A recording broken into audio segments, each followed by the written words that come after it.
కవి కోకిల శ్రీ దువ్వూరి రామిరెడ్డి 8వ భాగం 5/12/20. విమర్శకుడుగా దువ్వూరి రామిరెడ్డి అనేటువంటి ఈయన గురించి రాసిన ఈ పుస్తకాన్ని రాసిన వారు డాక్టర్ దుర్గంపూడి చంద్రశేఖర్ రెడ్డి గారు. కవి సృష్టికి ప్రతి సృష్టి చేసే సృష్టికర్త. విమర్శకుడు సహృదయుడై కవి రచనలను విశ్లేషించే లాక్షణికుడు కవుల రచనలను పరిశీలించి వాటిలోని సమాన ధర్మాలను కావ్య లక్షణాలుగా క్రోడీకరించే కవి, విమర్శకుడు, లాక్షణికుడు ఈ ముగ్గురు ఒకరిలో మూర్తీభవించడం అరుదుగా జరుగు. కవి భావుకుడు ఒకానొక భావావేశం ఆవహించిన కావ్య సృష్టికి పూనుకొని కవి భావుకతో సహానుభూతి పొందగలిగే సామర్థ్యంతో పాటు వివేచనాత్మకమైన ఆలోచన విమర్శకుడికి ఉండాలి. లాక్షణికుడికి సాహిత్యంతో పాటు కావ్య ధర్మాలను గుర్తించగలిగే సూక్ష్మ దృష్టి ఉంది. సృజనాత్మకత కవికి సహజ లక్షణం. విమర్శకుడిలో, లాక్షణికుడిలో కూడా ఈ సృజనాత్మక లక్షణాలు ఉన్నప్పుడు మరింత రాణిస్తుంది. దువ్వూరి రామిరెడ్డి ప్రతిభావంతుడైన కవి, ఆలోచన కలిగిన విమర్శ, కావ్య విశిష్ట ధర్మాలను గుర్తించగలిగిన లాక్షణి. విమర్శకుడు ఎలా ఉండాలో రామిరెడ్డి విమర్శకుడనే పద్య వ్యాసంలో తానే వివరించారు. ఈ పద్య వ్యాసం 70 పాదాల చెంపకం మాని విమర్శకుడు తాను కవి కంటే పై స్థానంలో ఉన్నానని అనుకోకూడదు. కావ్యాన్ని ముక్కలుగా కోసి చూడడం. కవి అగాధ హృదయంబుది గుప్త రత్న నిచయమును పదింపదిగా తటమందు చరించి పరిశీలించాలి. ఈర్ష్య అనేది ఉండకూడదని విమర్శలు.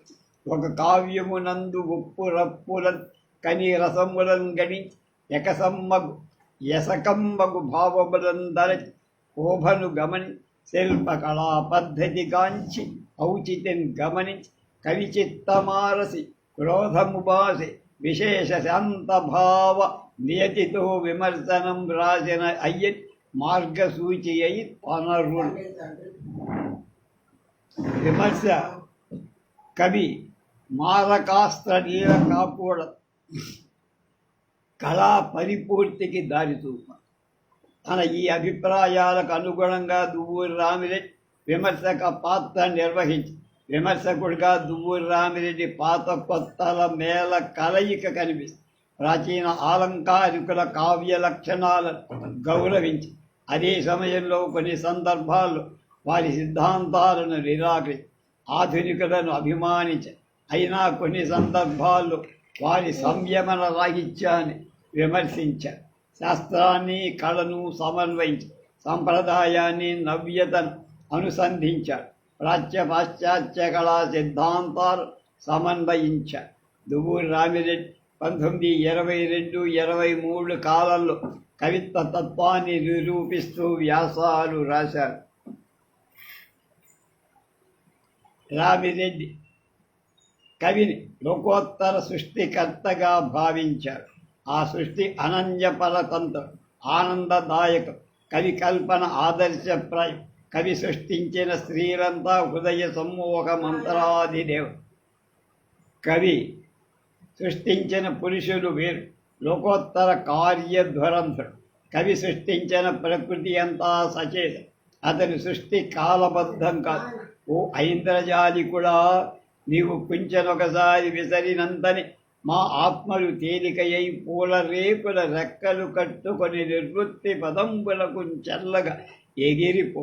మొగము మొత్తినట్టు కన్నులు నిటారించుకొని మమ్ములను గనుగొనుతున్న ప్రాపంచిక యాథార్థ్యం మెల్లమెల్లగా సమసిపోయి అనిర్వచనీయమైన ఆనందం స్వప్నం అవతరించి పోయి నీ కలము సోకిన ప్రతి విషయము, ప్రతి పదము, ప్రతిభావము, ప్రతి రూపం శాశ్వతమై అద్భుతమైన ఒక్క నిమిషం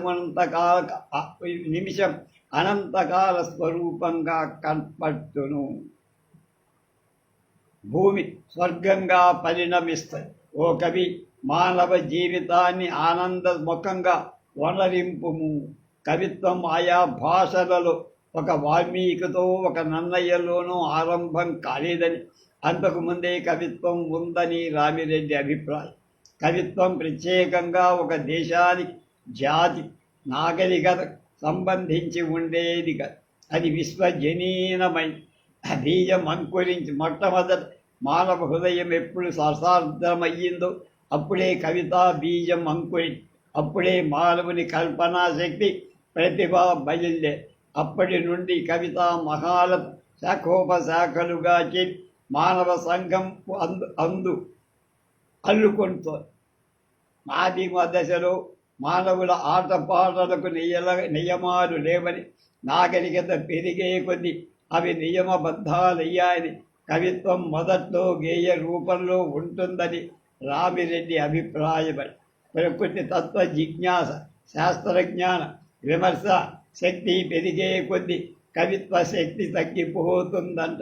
చంద్రుడి స్వరూప జ్ఞానం కలగటం వల్ల చంద్రుడిలోని మచ్చలు పడి మనోహర ఊహలు నాశనం అయిపోయి చంద్రుడిని ఆవరించుకొని ఉన్న కవిత్వం నశిస్తుందంటాడు.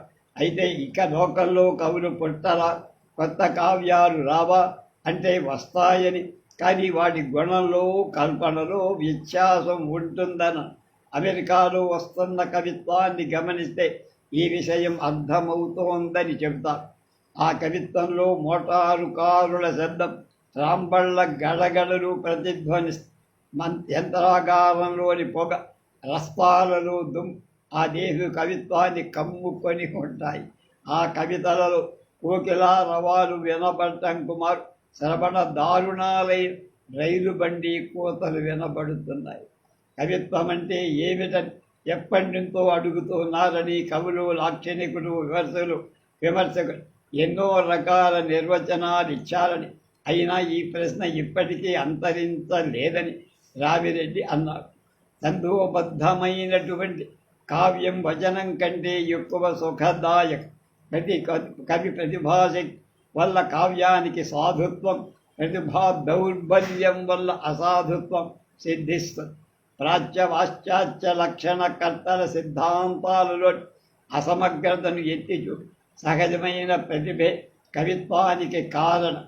తక్కినవి సంస్కారాలు మాత్రమే అని, కవిత్వానికి వన్నె తెస్తాయని. కవి అందరిలాగా ఊరకుండా రమ్యమైన భావ ప్రపంచాన్ని ఎందుకు సృష్టించాలి అని ప్రశ్నించుకొని, అది కవి యొక్క ఆంతరంగిక ప్రేరణ, శమనాతీతమైన సౌందర్య పిపాస, అనివార్యమైన రసావే, భావోన్మాదం, కవి హృదయీక వేద్యం అని వివరించి, ముత్యపు చెప్పలో వాన జలుపు పడిన అది మంచి ముత్యంగా మారుతుంది, కానీ కాకి చెప్పలో పడ్డప్పుడు మారదు. కావ్య జీవితం అన్న వ్యాసంలో రామిరెడ్డి కావ్యాలను ప్రాణవంతాలుగా లైఫ్ అంటే శక్తి చేసే శక్తి ఏమిటో చెప్పారు. వామన, కుంతగా, క్షేమేంద్రాదుల కావ్య జీవిత సిద్ధాంతాలు పరిశీలించి వాటి అసమగ్రతను వివరించారు.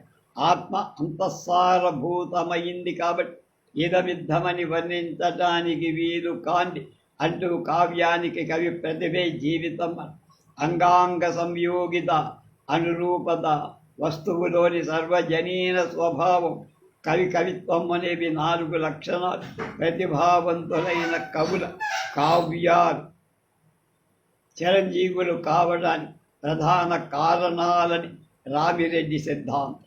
కవిత్వం అనుకరణమనే అరిస్టాటిల్ సిద్ధాంతాల్లో అనుకరణ అంటే ఉన్నది ఉన్నట్టు అనుకరించటం కాదని, అందుకు నిర్మాణం, ప్రతి సృష్టి అనేవి అర్థాలు కూడా ఉన్నాయని గుర్తించాలంటాడు రావే. కేవలం అనుకరణంలో నూతన సృష్టి ఉండదు కాబట్టి అది ఉత్తమ శిల్పం కాదు. శిల్పం స్వతంత్ర సృష్టి అన్న విషయం సంస్కృత లాక్షణికులు అంగీకరించింది.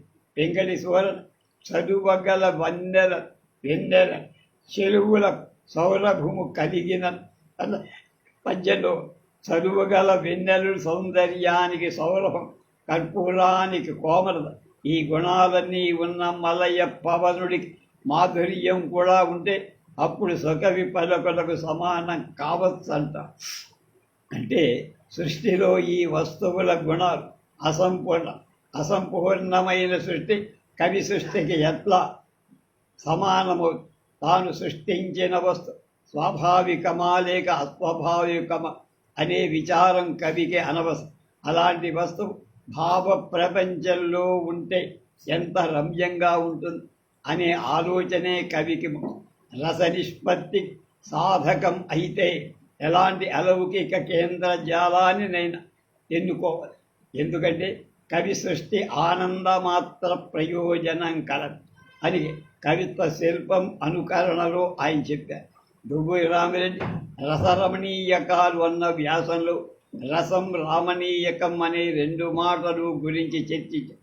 భావాలు అనంతాలని, భావాలలాగే రసాలు కూడా అనంతాలని, అయినా వాటిలో ప్రధానమైనవి 9, రస సంఖ్య అనంతమని ఒప్పుకుంటూనే ప్రధాన రసాలుగా 9ని ఒప్పుకొని రామణీయకం ఏక వస్తువు కాదని, అది సమిష్టి భావమని ఆయన అభిప్రాయం. సౌందర్యమునకేదో ఒక లక్షణం కల్పించి దాన్ని బంధికానాలు వేయుట కంటే స్వేచ్ఛగా వదలుట మేలు. ప్రతి మానవుని బుద్ధి నిర్ణయమే సౌందర్యమునకు ప్రమాణం. అది ప్రత్యేకం.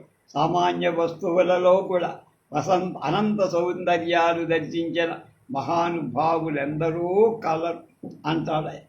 లలిత కళలన్నీ ఒక మూల సూత్రానికి బద్ధమై ఉన్న వాటి ప్రయోజనం ఒకటే అయినా వాటి మాధ్యమాన్ని బట్టి వాటి సీమలు భిన్నంగా ఉంటాయని ఆయన అభిప్రాయం. కవి సమష్టి వర్ణన చేయదు, ఉత్తమమన్న.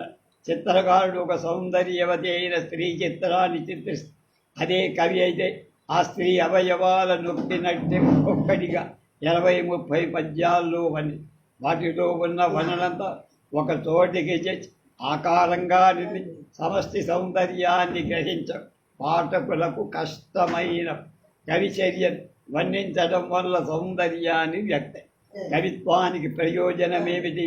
సజ్జ పరనివృతియే అని రామిరెడ్డి కవి ఏ అవస్థలో తన కావ్యాన్ని రచిస్తాడు, సహృదయుడు ఆ కావ్యాన్ని చదివిన అదే అవస్థ పొందుత. సంకుచితాజైన ప్రపంచ సీమలను ఛేదించువని మనస్సులో విశాలమైన భావ ప్రపంచంలో అనిర్వచనీయమైన ఆనందం అనుభవిస్తుంది. కావ్య జగత్తులో చిత్తం లగ్నమైన అది బాహ్య ప్రపంచంలాగా యథార్థమనిపిస్తుంది. అది సత్యమనిపించకపోతే పాఠకుడి సహానుభూతి ఎలా కలుగుతుంది? సంఘంలో యథార్థమైన నాగరికత పెరిగే కొద్ది ప్రజలలో సౌందర్య పిపాస పెరుగు. సాహిత్యం సంఘం ఉచ్చ నీచ స్థితులలో తెలిపే భారమితి మెరామీటర్. కావ్యాలు సంఘ సంయోగితను పోషిస్తు. వాటిలో సార్వజనీన భావాలు ప్రజలనందరినీ ఏక సంప్రదాయ బద్ధుల్ని చేసి ఏకత్వాన్ని కలిగి రామాయణ మహాభారత అటువంటి కావ్యాలని రామిరెడ్డి అభిప్రాయం. కావ్యం మానవ ప్రకృతిని ఉద్ధరింపగల ఒక మనోహర సాధన. కవిత్వ తత్వ నిరూపణ సంబంధమైన వ్యాసాలలో చివరి కావ్యము ఈ వ్యాసంలో శిల్పం కోసమే శిల్పం అనే వాదాన్ని రామిరెడ్డి ఖండించారు. కవి భావోద్రేకం వల్ల తనకిష్టమైన రీతిని గానం చేస్తాడు. అలా చేయటం ఇతరుల కోసం కాదు, తన సంతోషానికి కోకిల కోయటం, ఎవరిని ఆనందం పెట్టడానికి. ఈ వాదం మొట్టమొదట వినటానికి బాగానే ఉంటుంది, కానీ విమర్శించిన కొద్ది అందులోని లోపాలు బయటపడి కోయిల కూతను విని మనం ఆనందిస్తున్నామే. దాని కూత మధురంగా ఉండటం వల్ల ఆ కూత మనకు సమ్మతం అవ్వటం వల్ల సంతోషం. అది తనకిష్టం వచ్చినట్టు కూచటం వల్ల కాదు. కాకి కూడా తనకిష్టం వచ్చినట్టు కూస్తుంది, దాన్ని మనం ఏమాత్రం ఆదరించాం. కనుక సహజం ఎలా ఉంటుందో తనలోని భక్తికి బాధ్యము. వ్యక్తి కూడా అలాగే సమాజానికి బాధ్యుడను. కావ్యం విశ్వశ్రేయాన్ని కూర్చేదిగా ఉండాలి. అవినీతిదాయకమైనదేది లోక కళ్యాణాన్ని తేలేదు అన్న. నీతులు దేశకాల పరిస్థితులను అనుసరించి ఉంటాయని, అయినా వాటిలో అంతర్వ్యాపి అయి ఉద్దేశం ఒకటే అని అభిప్రాయపడుతూ నీతి స్పర్శ లేనిదే సౌందర్యం సంపూర్ణం కాదు అని నా ఉద్దేశమని నిష్కర్షగా చెప్పాడు రాబే. మర్మ కవిత్వం పాశ్చాత్య దేశాల్లో బయలుదేరి మిస్టిక్ అంట కవిత్వోద్యమం. ఈ ఉద్యమం ప్రభావం భారతీయ కవులపై పడి మర్మ కవిత్వం గురించి రామిరెడ్డి ఒక వ్యాసం రాసి, మర్మ కవిత్వం సామాన్యంగా గీతి రూపంలో ఉంటుందని, మర్మ కవులు తక్కువ మాటల్లో ఎక్కువ గానాన్ని బహుజనులు గర్భీకరిస్తారని చెప్పారు. సామాన్య ప్రజలకు అగమ్య గోచరం కాబట్టి దీన్ని మర్మ కవిత్వం అని. ఈ మర్మ కవిత్వం కేవలం ఆత్మ అనుభవ ఆత్మోపయోగం.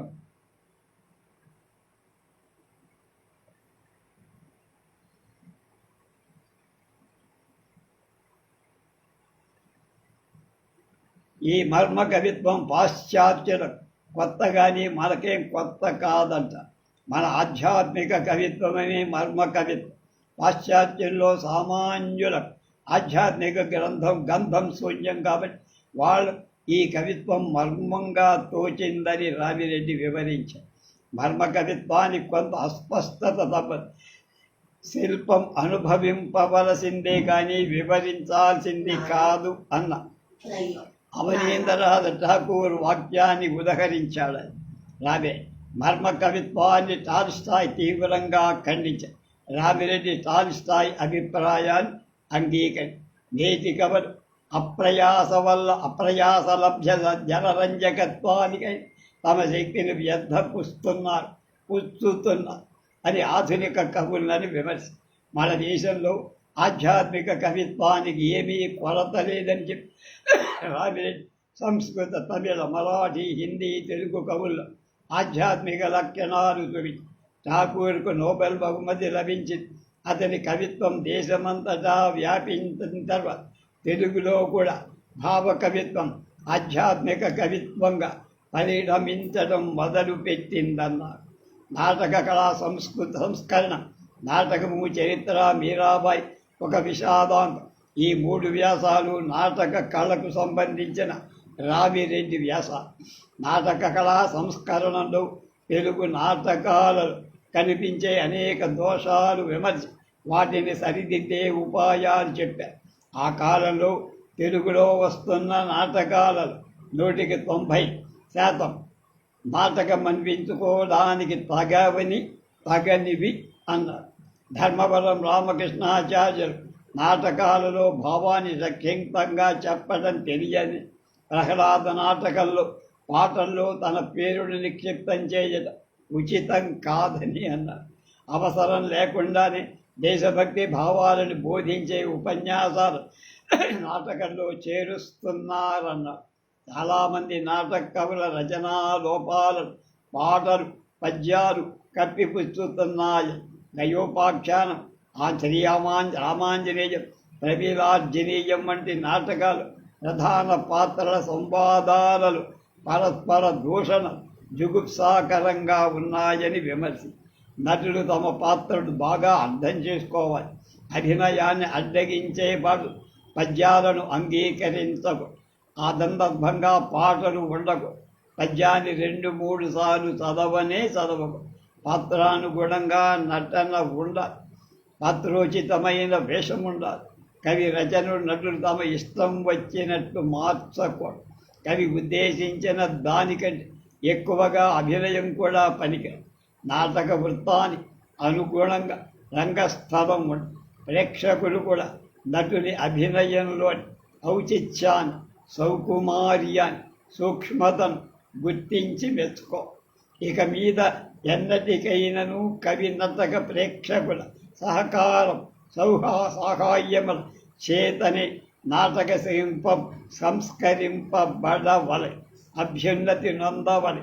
ఈ ముగ్గురు వారి వారి బాధ్యతను చక్కగా గుర్తెరిగి ప్రవర్తింతురేరి అంటే ప్రవర్తిస్తే నాటక కళకు మంచి రోజులు రానున్నాయని నా తలంపు అని రామిరెడ్డి భావించారు. వేదం వెంకటరాయ శాస్త్రి రచించిన ప్రతాపరుద్రీయ నాటకం సుప్రసిద్ధం. ఈ నాటకంలోని కథా చారిత్రకం కాదని తిరుపతినేని రామస్వామి చౌదరి విమర్శ. దీనికి రామిరెడ్డి స్పందించి రాసిన వ్యాసం నాటకం చరిత్ర. రామస్వామి చౌదరి విమర్శను రామిరెడ్డి ఒప్పుకోల. నాటకం చరిత్రానుసారంగా ఉండాల్సిన అవసరమేం లేదన్నాడు. దువ్వూరి రామిరెడ్డి మీరాబాయి నాటకాన్ని విమర్శిస్తూ రసదుగ్ధుడనే మారు పేరుతో ఒకడు పత్రికలో వ్యాసం రాశారు. రామిరెడ్డి కళాప్రియుడనే పేరుతో విమర్శకు సమాధానం దీటుగా ఇచ్చారు. రసదుగ్ధిని విమర్శలో సమంజసమైన 1-2 అంశాలు అంగీకరిస్తూ తక్కిన వాటిని తిరస్కరి. లక్షణ గ్రంథాల్లో చెప్పిన లక్షణాలు యథాతథంగా పాటించాల్సిన అవసరం లేదు. మీరాబాయి ఎట్లా విశాలాంత నాటకమో సమర్థించారు. అల్లసాని పెద్ద సమకాలీన భావ ప్రతినిధి అన్న వ్యాసం మధ్యకాలీన ప్రబంధ సాహిత్యంపై మంచి సమీక్ష. ఆంధ్రదేశ రాజకీయ చరిత్రలో కృష్ణరాయల రాజ్యం ఒక సువర్ణ ఘట్. హరిహరరాయలచే ప్రారంభింపబడిన విజయనగర సామ్రాజ్యం కృష్ణదేవరాయల నాటి పరిపూర్ణతను భోగభాగ్యాల తొలతూగుతూ నడిమించి సూర్యుడిలా ప్రకాశింపచొచ్చింది. తెలుగు శౌర్యం, తెలుగు కీర్తి 4 వైపులా ప్రసరించి ఆ కాలంలో ఆంధ్ర సారస్వతాన్ని కళలు విశేషంగా వృద్ధి చెందాయి. సాహిత్య అభివృద్ధి, సమాజ అభివృద్ధికి కారణం సంఘం భోగభాగ్యాలతో వర్ధిల్లినప్పుడు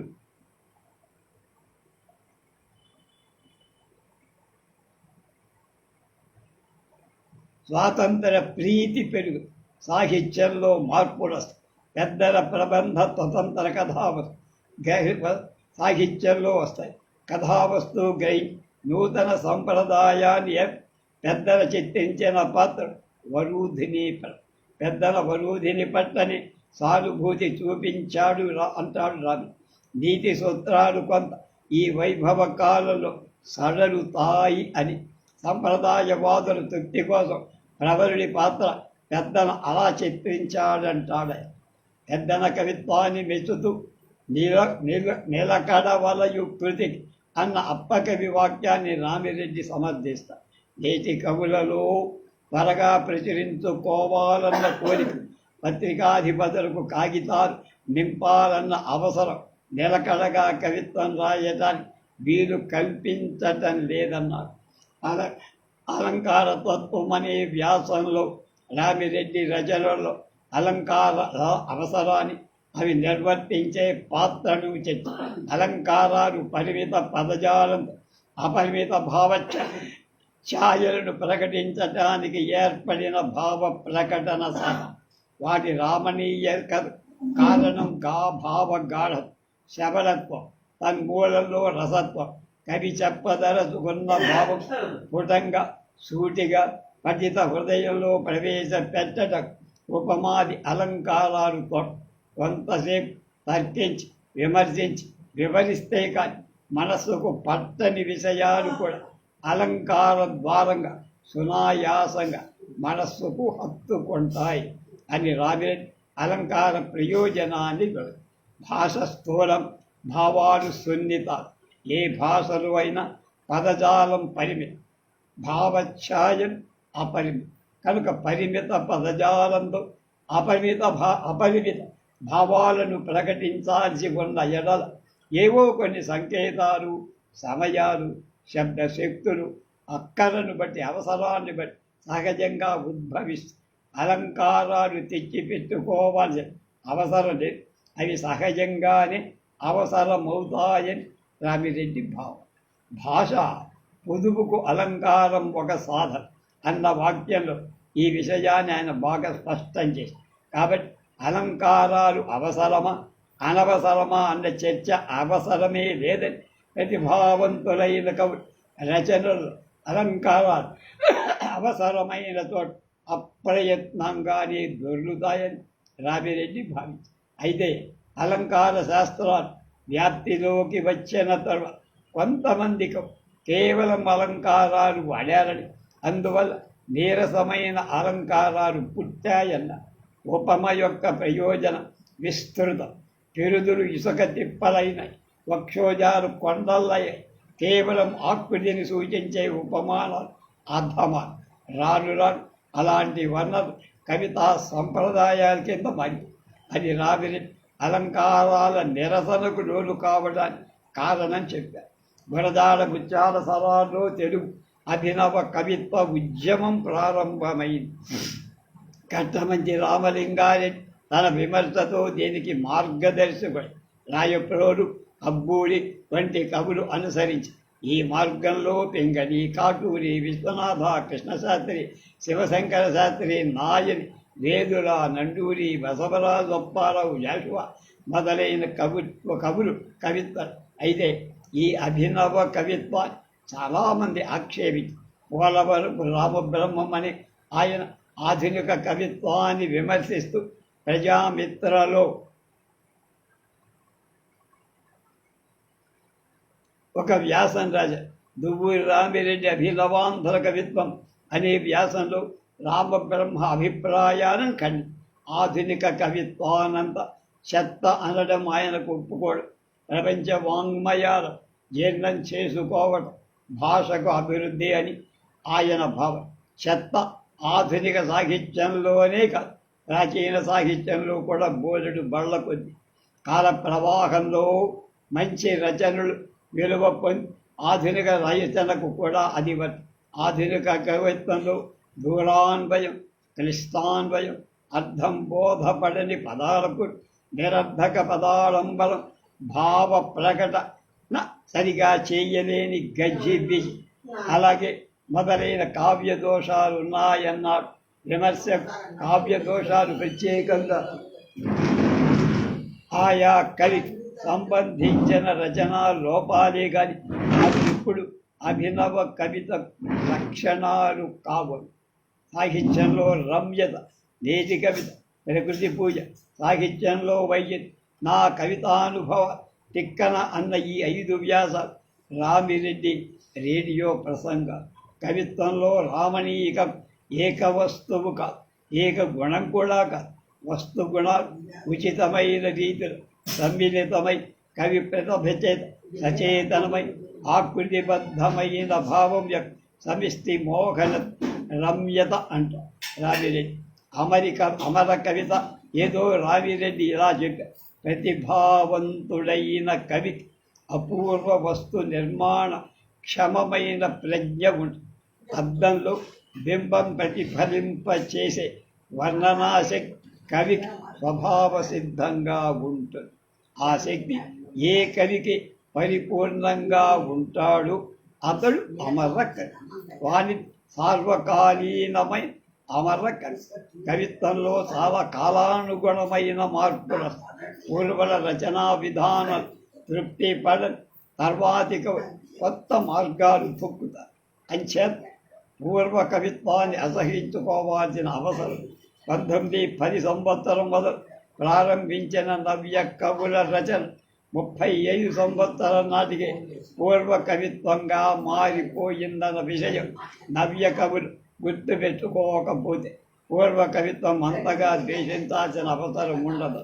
బాహ్య ప్రకృతి అంతా మానవ చర్యల సంబంధం లేకుండా ప్రత్యేక వర్ణనీయమే అని ఇంగ్లీషు వారి లేకపోయేది, నేచర్ పోయేది ఈ తెగకు చెందినవి అని.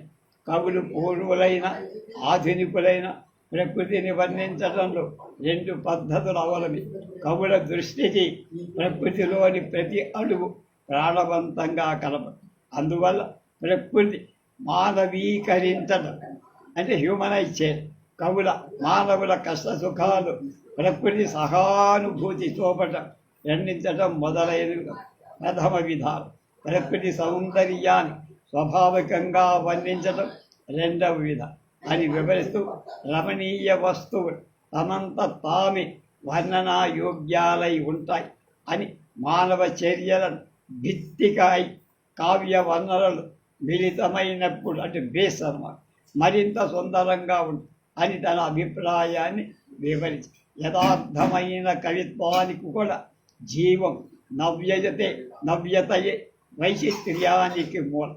రొమాంటిక్ పొయట్రీ అంటే భావన పటిష్టమై స్వేచ్ఛాప్రియ కవిత్వం అని మనం నిర్ణయించుకునే పక్షంలో మహాకవుల కావ్యాలని ఈ వర్గానికే చెందుతాయి.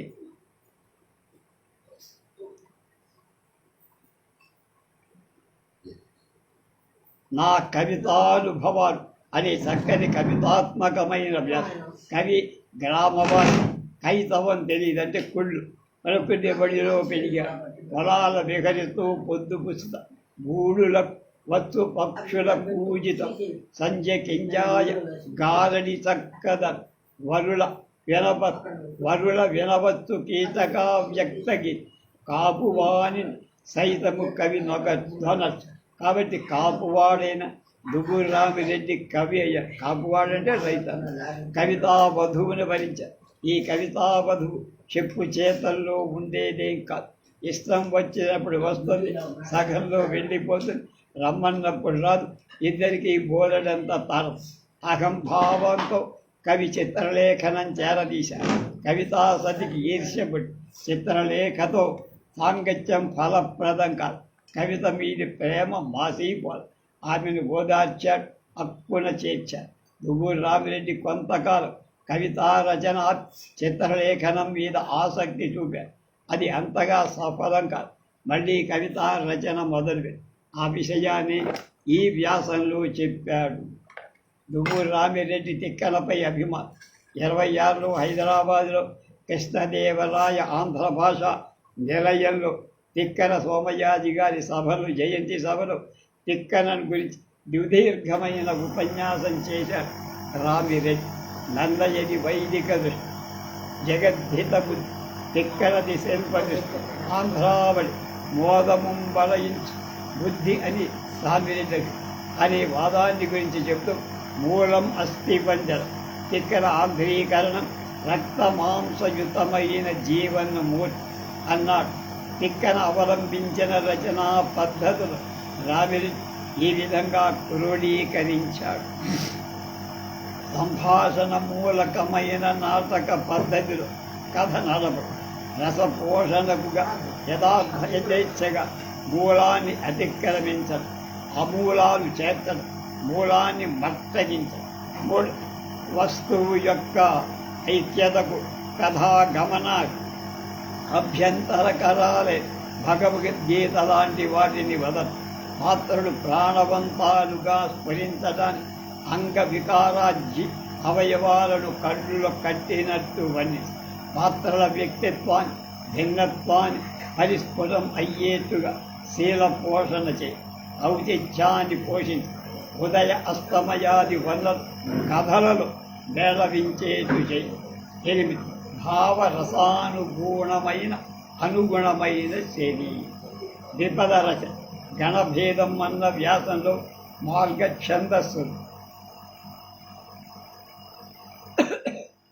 వెనకబడ్డాయని, వాటిని పునరుద్ధరించాల్సిన అవసరం ఉందని రామిరెడ్డి ప్రతిపాదించారు. ద్విపద ఛందస్సులో గతిభంగం కలగకుండా గణాలలో మార్పులు చేయొచ్చని ఈ వ్యాసంలో రామిరెడ్డి ప్రతిపాదించారు. భాషకు భావానికి తగిన ఛందస్సు మనకు సిద్ధం కావాలి. ఛందస్సు కోసమే మనం కవిత్వం అల్లటం లేదు. తెలుగు కవిత్వానికి గల వైశాల్యాన్ని, స్వరభవశ్యత ఇతర భాషా ఛందస్సులు అంగీకరించడం వల్ల కొంతవరకు నశించి తెలుగు కవిత స్వచ్ఛంద వికారిణి అయిన శిల్పాన్ని వలయుచోటంటే కావాల్సిన కొన్ని నియమాలకు లోబడి స్వతంత్రం అవడం తెలుగు కవులందరూ ప్రయత్నించటానికి పరమ కర్తవ్యమని బోధించాడు. తెలుగు కవితలో కొత్త తెన్నులు అన్న వ్యాసం అసంపూర్ణ. ఈ అసంపూర్ణ వ్యాసంలో పఠాభి, పిడేలు రాగాల డజన్, శ్రీశ్రీ రాసిన ఇంట్రో పై విమర్శ, దువ్వూరి రామిరెడ్డి ఛందస్సుపై గౌరవం, ఛందస్సు లేని పద్యం విన్న ఉప్పు లేని చప్పిడి కూడతో అన్నం తిన్నట్లు అనిపిస్తుంది. భారత రామాయణ భాగవతాలు జీవించి ఉండినంతవరకు తెలుగు కవిత్వాన్ని ఛందస్సు ఎడబాటు ఉండదని ఆయన గాఢ నమ్మకం. విడేరు రాగాల డజన్లో వచన కవిత్వాన్ని జామెట్రీ కవిత్వం అన్నారు. పటాభి కవిత్వాన్ని వలపు వస్తువులతో మతి చేయ యువకుడి ఉన్మత్త ప్రలాపాలుగా రామిరెడ్డి. నువ్వు Ramireddy Andhra folklore, a world to student, the origin of the non-Brahmin movement అని ఇంగ్లీష్లో 2 వ్యాసాలు కూడా రాశారు. రామిరెడ్డి గారి ఇతర రచనల 9వ భాగంతో రేపు మన రామిరెడ్డి గారి ఈ పుస్తకం పూర్తవుతుంది.